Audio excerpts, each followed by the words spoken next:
Suatu hari, 9 Oktober 1872, ketika sedang menjalankan urusan hukum di kota Pompei sebagai seorang pengacara, Bartolo teringat kondisinya ketika menjadi imam kelompok satanik dan berpikir, mungkin seperti imamat Kristus yang sifatnya kekal, demikian pula dengan tabisan satanik akan berlaku selamanya.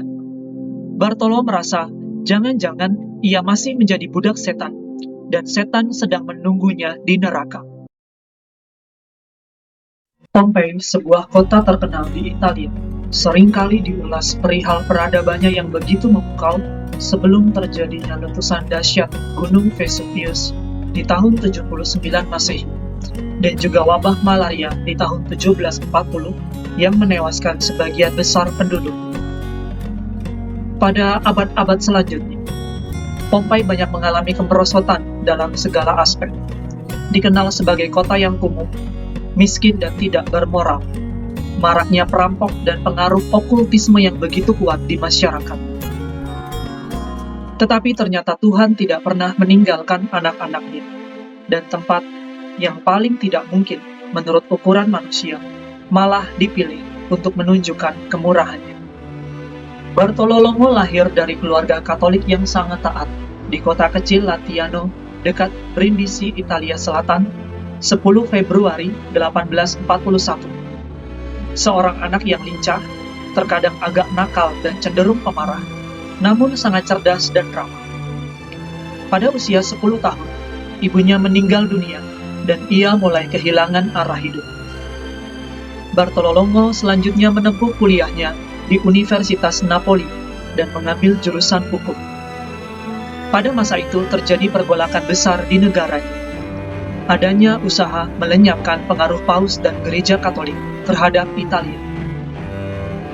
Dalam upaya mencari makna hidup, Bartolo terlibat dalam gerakan politik dan okultisme yang sangat populer di kalangan mahasiswa saat itu. Karena keterlibatannya dengan kelompok satanik, Bartolo Longo bercita-cita menjadi imam satanik. Ia menjalani persiapan panjang, menempuh studi, puasa yang keras dan mati raga, hingga tubuhnya menyisakan tulang berbalut kulit. Diceritakan pada malam penabisannya sebagai imam satanik, dinding-dinding gedung satanik berguncang karena guntur disertai jeritan-jeritan yang menghujat di udara. Bartolo Longo pingsan karena ketakutan. Ia sangat tersiksa dan mengalami sakit fisik. Meskipun demikian, ia tetap menjalankan imamat satanik dengan berkhotbah, memimpin upacara-upacara satanik, dan secara terbuka mengejek biarawan, imam, paus, dan gereja Katolik. Semakin Bartolo Longo bereksperimen dengan kekuatan gelap, semakin ia terjerumus ke dalam keputusasaan dan obsesi setan. Hidupnya ditandai dengan depresi yang ekstrim, ketakutan, kebencian, kebingungan, dan kegugupan. Ia sangat menderita sehingga membuat kesehatannya terus menurun, hingga akhirnya mengalami gangguan mental. Keluarga di kampung halamannya mencoba membujuknya untuk bertobat, tetapi tidak berhasil. Mereka mulai mendoakan Bartolo Longo dan meminta bantuan siapapun yang dapat membantunya lepas dari kesesatannya. Pada akhirnya, di saat-saat tergelapnya, Bartolo mendengar suara mendiang ayahnya yang mengatakan, "Kembalilah kepada Tuhan, kembalilah kepada Tuhan." Seorang profesor saleh bernama Vincenzo Pepe mulai menemui Bartolo dan bertanya, "Apakah kamu ingin mati di rumah sakit jiwa dan dikutuk selamanya?" Sang profesor mulai meyakinkan Bartolo Longo untuk kembali kepada Tuhan. Mendesaknya bertemu dengan seorang pastor Dominikan bernama Alberto Radente. Selama 3 minggu, Bartolo menjalani kursus terperinci tentang iman Katolik yang mencangkup tulisan-tulisan Santo Thomas Aquinas. Setelah banyak belajar, berdoa, dan pengakuan dosa yang panjang, pada hari raya Hati Kudus Tuhan Yesus tahun 1865, Bartolo Longo kembali ke pangkuan gereja. Sebagai silih atas dosa-dosanya, Bartolo Longo bekerja di rumah sakit Neapolitan untuk pasien-pasien yang tidak tersembuhkan. Ia bergabung menjadi seorang Dominikan awam pada Hari Raya Kabar Sukacita 25 Maret 1871. Untuk mengakhiri hubungannya dengan Satanisme, Bartolo Longo melakukan kunjungan terakhir ke pertemuan okultisme. Dengan memegang medali wasiat Bunda Maria, ia berkata, "Saya meninggalkan hal-hal spiritualisme ini karena hal ini adalah kesia-siaan, hanyalah lorong kesesatan dan kepalsuan."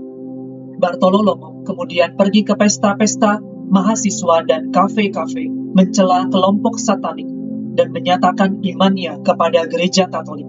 Ini merupakan tindakan yang berani karena gereja Katolik pada saat itu sedang mengalami tekanan. Bartolo Longo sempat mempertimbangkan untuk menjadi seorang imam, namun dicegah oleh teman-teman dan pembimbing rohaninya. Dan setelah melakukan retret, ia memutuskan untuk tidak menikah, tetapi mengabdikan diri sepenuhnya kepada Tuhan dan Bunda Maria. Walaupun Bartolo Longo telah berusaha melakukan perbaikan silih atas dosa-dosa sebelumnya, ia tetap mengalami perasaan bersalah. Ia tidak dapat memaafkan dirinya sendiri dan merasa Tuhan pun tidak mengampuni dirinya. Suatu hari, 9 Oktober 1872, ketika sedang menjalankan urusan hukum di kota Pompei sebagai seorang pengacara, Bartolo Longo melihat betapa besarnya kemiskinan, tidak adanya pengetahuan yang memadai, kerusakan moral, dan ketergantungan pada okultisme pada kota tersebut. Bartolo teringat kondisinya ketika menjadi imam kelompok satanik dan berpikir, mungkin seperti imamat Kristus yang sifatnya kekal, demikian pula dengan tabisan satanik akan berlaku selamanya. Bartolo merasa jangan-jangan ia masih menjadi budak setan dan setan sedang menunggunya di neraka.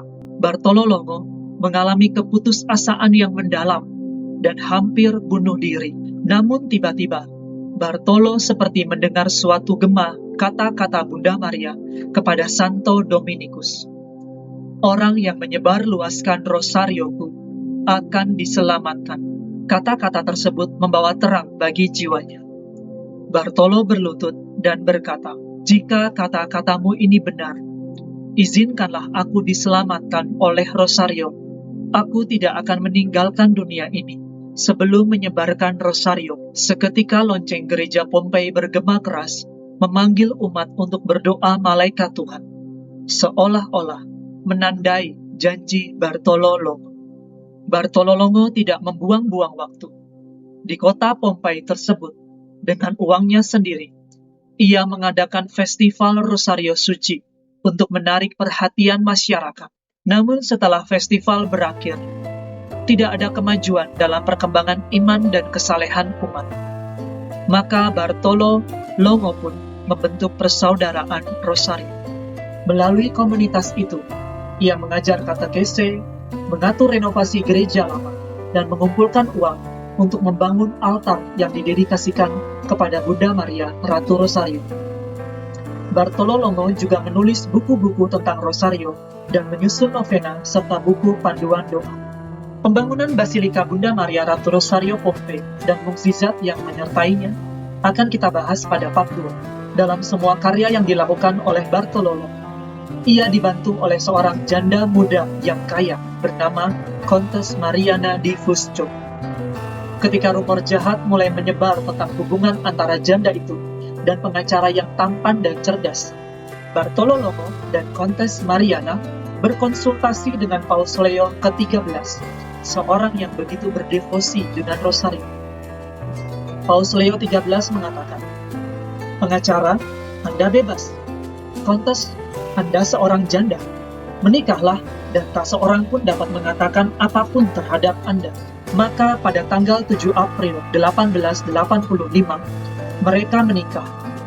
Dalam ikatan suci ini, Bartolo Longo dan istrinya tetap hidup selibat sebagai saudara dan saudari. Pasangan tersebut melanjutkan karya amal mereka hingga Kontes Mariana meninggal pada tahun 1924. Bartolo tidak kenal lelah dalam pekerjaan. Ia mendirikan komunitas biarawati Dominikan yang membantu mendidik anak yatim di kotanya, juga mendatangkan bruder untuk anak laki-laki. Ia mendesak orang-orang untuk mempelajari katekismus dan berusaha agar tahta suci segera mensahkan doktrin Bunda Maria diangkat ke surga. Setelah bekerja keras selama 50 tahun bersama istrinya, Bartolo menjadi sasaran fitnah atas kesalahan dalam pengelolaan dan ia menanggung semuanya itu dalam penyerahan diri kepada Tuhan. Dan pada akhirnya, ia dibebaskan dari semua tuduhan. Pada tahun 1906, Bartolo menyerahkan semua pengelolaannya, termasuk harta miliknya, kepada tahta suci. Bartolo Longo kemudian membantu kepala administrasi yang baru dan terus bekerja di kota yang telah dibangun. Tetapi hanya sebagai karyawan yang rendah hati. Ia tetap bekerja di Basilika Bunda Maria Pompei hingga berusia 85 tahun. Ia selalu mempromosikan doa rosario dan pergi mengaku dosa 2 kali dalam 1 minggu. Selama bertahun-tahun, doanya menjadi begitu intens, sehingga salah seorang yang melihatnya dapat berkata, "Saya sering melihatnya dengan 2 lengan terentang, dan matanya terpesona menatap surga atau gambar Bunda Maria, tanpa menyadari orang-orang di sekitar atau di dekatnya." Ketika ditanya, apakah ia melihat Bunda Maria, Bartolo Longo akan menjawab, "Ya, tetapi tidak seperti dia di surga." Selama jam-jam akhir hidupnya, pada tanggal 5 Oktober 1926, Bartolo Longo berdoa rosario dikelilingi oleh anak-anak yatim yang sangat ia kasihi. Ia mengatakan, "Satu-satunya keinginan saya adalah melihat Maria, yang telah menyelamatkan saya dan yang akan menyelamatkan saya dari cengkeraman setan." Demikianlah perkataannya pada nafas terakhirnya. Pada tanggal 26 Oktober 1980, Paus Yohanes Paulus II menyatakan Bartolo Longo sebagai seorang beato, menyebutnya Man of Mary, seorang Rasul Rosario. Bartolo Longo menegaskan bahwa merenungkan kehidupan Yesus secara keseluruhan memperdalam persahabatan kita dengan Tuhan sendiri. Persahabatan ini membantu kita untuk bertumbuh dalam kebajikan yang diteladankan oleh Tuhan dan Bunda Maria. Paus Yohanes Paulus II terkesan oleh cara Bartolo Longo merenungkan seluruh kehidupan Tuhan Yesus, termasuk di dalamnya pelayanan publik, mukjizat, dan ajaran Tuhan Yesus. Inilah yang menginspirasi Bapa Suci untuk menambah misteri cahaya dalam doa rosario. Dan pada tanggal 25 Februari 2025, Paus Fransiskus menyetujui pengangkatan Bartolo Longo sebagai seorang santo. Kisah Bartolo Longo mengingatkan kita bahwa belas kasihan Tuhan menjangkau semua orang berdosa, bahkan yang paling tidak ada harapan, paling jauh dari Tuhan. Kiranya kisah Bartolo Longo mengingatkan kita untuk berdoa bagi mereka yang saat ini masih terikat dengan kuasa kegelapan dan yang mengalami kejatuhan hingga kerusakan mental dan fisik.